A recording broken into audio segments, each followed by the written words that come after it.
ఇక వర్షాకాలం వచ్చిందంటే ఐటీ కారిడార్ ఉద్యోగుల్లో ఒక్కటే ఆందోళన. వర్షం పడితే ట్రాఫిక్ లో ఎన్ని గంటలు చిక్కుకోవాల్సి వస్తుందోనని.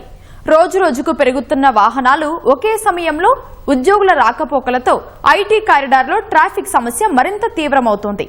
ఈ రద్దీకి చెక్ పెట్టేందుకు సైబరాబాద్ ట్రాఫిక్ పోలీసులు ఐటీ కంపెనీల సహకారంతో పంచసూత్రాల సమగ్ర కార్యాచరణకు శ్రీకారం చుట్టారు.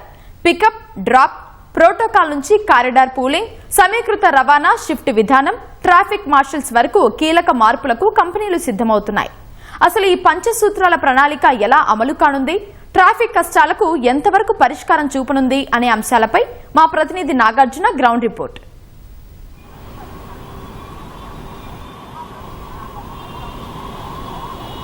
సో ఉమా, హైదరాబాద్ హైటెక్ సిటీ పరిసర ప్రాంతాల్లో ఐటీ కారిడార్లో ముఖ్యంగా గచ్చిబౌలి, రాయదుర్గం, హైటెక్ సిటీ ఈ మొత్తం ఉన్నటువంటి ఐటీ కారిడార్లో ట్రాఫిక్ అనేది చాలా తీవ్ర సమస్యగా రోజు రోజుకు పెరుగుతున్నటువంటి ఒక సమస్యగా చెప్పవచ్చు. ముఖ్యంగా దీని మీద ఒకవేళ వర్షం పడితే కనుక కిలోమీటర్ దూరానికి కొన్ని గంటల సమయం పడుతుందనేది జగమైన సత్యం. ఆల్రెడీ ఇప్పటికే ట్రాఫిక్ పోలీసులు అక్కడ ఎంత కృషి చేస్తున్నా సరే ఎప్పటికప్పుడు వాహనాల సంఖ్య పెరగడం, ఐటీ కంపెనీల సంఖ్య పెరగడం, వీటన్నిటితోటి రవాణా తీవ్రంగా ఇబ్బందులు ఎదుర్కొన్నటువంటి పరిస్థితి ప్రయాణికులలో నెలకొంది. సో దీనికోసం రీసెంట్గా సీఎం రేవంత్ రెడ్డి కూడా ఇటీవల ఒకరోజు హైదరాబాద్లో భారీ వర్షం కురవగా 1 కిలోమీటర్ దూరానికి 3 గంటల సమయం పట్టడం వెనుక ఆయన ఆందోళన వ్యక్తం చేశారు. ముఖ్యంగా దీని మీద ప్రత్యేక కార్యాచరణ రూపొందించాలి, ఐటీ కారిడార్లో ఉన్నటువంటి ఈ పరిస్థితులను చక్కదిద్దేందుకు ట్రాఫిక్ పోలీసులు కృషి చేయాలని ఆయన చెప్పారు. డీజీపీకి కూడా ఆదేశించారు.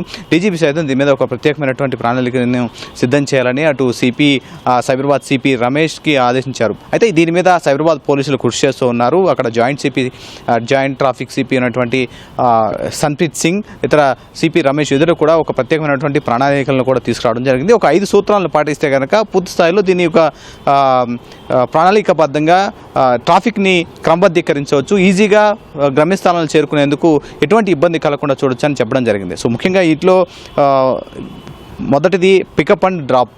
దాదాపు ఐటీ కారిడార్లో సుమారు 1200కు పైగా కొన్ని ఐటీ కంపెనీలు ఉన్నాయి. ఇక్కడ 12 లక్షల మందిగా ఇక పనిచేస్తున్నారు.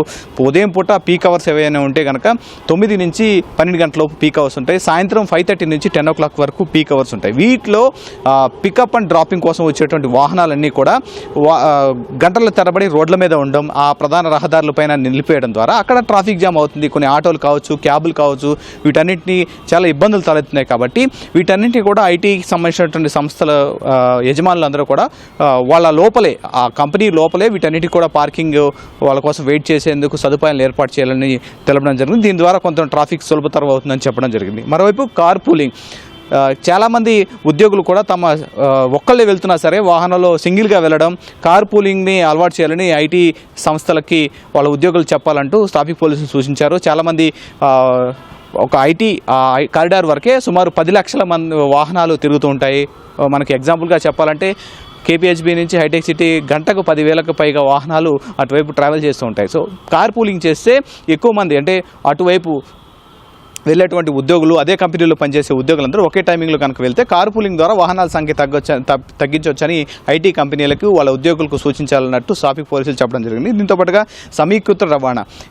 కొన్ని చిన్న కంపెనీలు కూడా వాళ్ళ ఉద్యోగుల్ని బస్ స్టాండ్లు కావచ్చు, తర్వాత మెట్రో స్టేషన్లో డ్రాప్ చేయడానికి షటిల్ సర్వీస్ నడుపుతున్నాయి. అవి చిన్న కంపెనీలు కాకుండా చాలా పెద్ద కంపెనీలు కూడా తమ ఉద్యోగులను డ్రాప్ చేసేందుకు ఈ షటిల్ వాహనాలు నడిపితే వాళ్ళు తీసుకొచ్చేటువంటి వ్యక్తిగత వాహనాల సంఖ్య తగ్గుతుందని పోలీసులు తెలపడం జరిగింది. దీని మీద కూడా సమీక్ష చేశారు. మరోవైపు షిఫ్ట్ విధానం. కోవిడ్ తర్వాత, కోవిడ్ కంటే ముందు షిఫ్ట్ విధానం ఉండేది, తర్వాత హైబ్రిడ్ సిస్టమ్ అయిపోయింది. వాళ్ళు ఇష్టం వచ్చినటువంటి టైంలో వచ్చి 8 గంటలు పనిచేసి వెళ్ళాలని కంపెనీలు చెప్పడం జరిగింది. చాలామంది కూడా 9 నుంచి 6 గంటల వరకు ఈ ఉద్యోగ సమయాన్ని మాత్రమే వాళ్ళు చేస్తున్నారు. దీన్ని మార్చి కొన్ని షిఫ్ట్ వైజ్గా కంపెనీలని కోఆర్డినేట్ చేసుకొని ఒక షిఫ్ట్ విధానాన్ని ఒకేసారి అందరినీ వదలకుండా కొంత డిఫరెన్షియేట్ చేసుకుంటూ గంట తేడాతో వదలడం ద్వారా ట్రాఫిక్ని క్రమబద్ధీకరించొచ్చని చెప్పారు.